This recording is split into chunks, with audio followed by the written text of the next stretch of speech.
ಗಣತಿ ಸಮೀಕ್ಷೆ ಅಂತ ಏನಿದೆ ಅದರ ಉದ್ದೇಶ ಸಾಮಾಜಿಕ, ಶೈಕ್ಷಣಿಕ ಮತ್ತು ಆರ್ಥಿಕ ಸಮೀಕ್ಷೆ ಅಂತ ಹೇಳ್ತಾರೆ. ನಮ್ಮ ಪ್ರಶ್ನೆ ಇದ್ರ ಬಗ್ಗೆ, ಸಮೀಕ್ಷೆ ಬಗ್ಗೆ ನಮ್ಮದು ತಕರಾರಿಲ್ಲ. ಆದರೆ ನಿಮ್ಮ ಸಮೀಕ್ಷೆ ಅದರ ಗುರಿ ಏನಾಗಬೇಕು ಅಂದರೆ ಆರ್ಥಿಕ, ಶೈಕ್ಷಣಿಕ, ಔದ್ಯೋಗಿಕ ಸಮೀಕ್ಷೆ ಕಡೆಗೆ ನಿಮ್ಮ ಗುರಿ ಇರಬೇಕು ಹೊರತು ಈ ಜಾತಿ ಕಡೆಗೆ ಯಾಕೆ ನಿಮ್ಮ ಇದು ಸಮೀಕ್ಷೆ ಕಣ್ಣು ಅನ್ನೋದು ನಮ್ಮ ಅಸಮಾಧಾನ. ಜಾತಿಗೆ ಯಾಕೆ? ಇದು ಜಾತ್ಯತೀತ ರಾಷ್ಟ್ರ, ಇದು ಸೆಕ್ಯುಲರ್ ಸ್ಟೇಟ್. ಇದು ಈ ಜಾತ್ಯತೀತ ರಾಷ್ಟ್ರದಲ್ಲಿ ನೀವು ಜಾತಿಗಳನ್ನು, ಉಪಜಾತಿಗಳನ್ನು, ಉಪಜಾತಿಗಳನ್ನು ಗಣಕೀಕರಣ ಮಾಡ್ತಕ್ಕಂಥದ್ದು ರಾಜ್ಯದ ಜನತೆಯ ಒಂದು ಮಾನಸಿಕ ಆರೋಗ್ಯಕ್ಕೆ ಬಹುದೊಡ್ಡ ಕುಠಾರಾಘಾತ ಅಂತ ನಾವು ಹೇಳಿ ಬಯಸ್ತೀವಿ. ಜಾತಿಗಳು ಯಾಕೆ ಬೇಕು? ಎಷ್ಟು ಈಗ ಏನಾಗಿದೆ ಅಂದರೆ ಬಹಿರಂಗವಾಗಿ ಯಾರಾದರೂ ಜಾತಿಯನ್ನು ಕೇಳೋದಿದೆಯಲ್ಲ, ಅದು ಅಸಭ್ಯತರ ಅನ್ನೋದು ನಿಮಗೆ ಗೊತ್ತಿದೆ.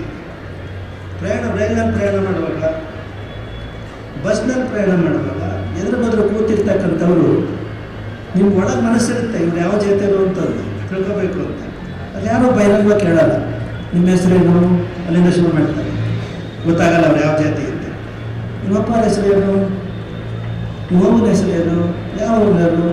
ಕೇಳ್ತಾ ಇರೋದು, ಓ ನೀವು ನಮ್ಮರೇ, ನಾವು ಯಾರೋ ಬೇರೆಯವರು ಅಂತ ತಿಳ್ಕೊಂಡಿದ್ದೀವಿ ಅಂತಾರೋದ ಇಲ್ವ? ಓ ನೀವು ನಮ್ಮರೇ, ನಾವು ಯಾರೋ ಬೇರೆಯವರು ಅಂತ ತಿಳ್ಕೊಂಡಿದ್ದೀವಿ. ಇಷ್ಟು ಜಾತಿಯ ಬಗ್ಗೆ ಬಹಿರಂಗವಾಗಿ ಯಾರು ಕೇಳ್ತಕ್ಕಂಥ ಒಂದು ಇಲ್ಲಿ ಅಸಭ್ಯತನ. ಇಂಗ್ಲೀಷ್ನ ಅದಕ್ಕೆ ಹೇಳ್ತಾರೆ, never ask A man the salary of A man and the age of A woman ಅಂತ.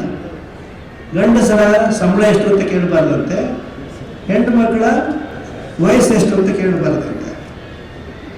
ಇಷ್ಟು ಹೀಗಿರುವಾಗ ನೀವು ಇಡೀ ರಾಜ್ಯದ ಜನತೆಯ ಜಾತಿಯನ್ನು, ಉಪಜಾತಿಯನ್ನು ಕೇಳ್ತಾ ಹೋಗೋದಿದೆಯಲ್ಲ, ಅದು ದೊಡ್ಡ ಒಂದು ಮುಂದೆ ಜಾತಿ ಸಂಘರ್ಷಕ್ಕೆ ಕಾರಣವಾಗುತ್ತೆ. ಸಮೀಕ್ಷೆ ಮಾಡಿ, ನಮ್ದು ಅಭ್ಯಂತರ ಇಲ್ಲ. ಸಾಮಾಜಿಕವಾಗಿ ಸರ್ಕಾರ ಏನು ಮಾಡಲಿಕ್ಕೆ ಸಾಧ್ಯ ಇಲ್ಲ.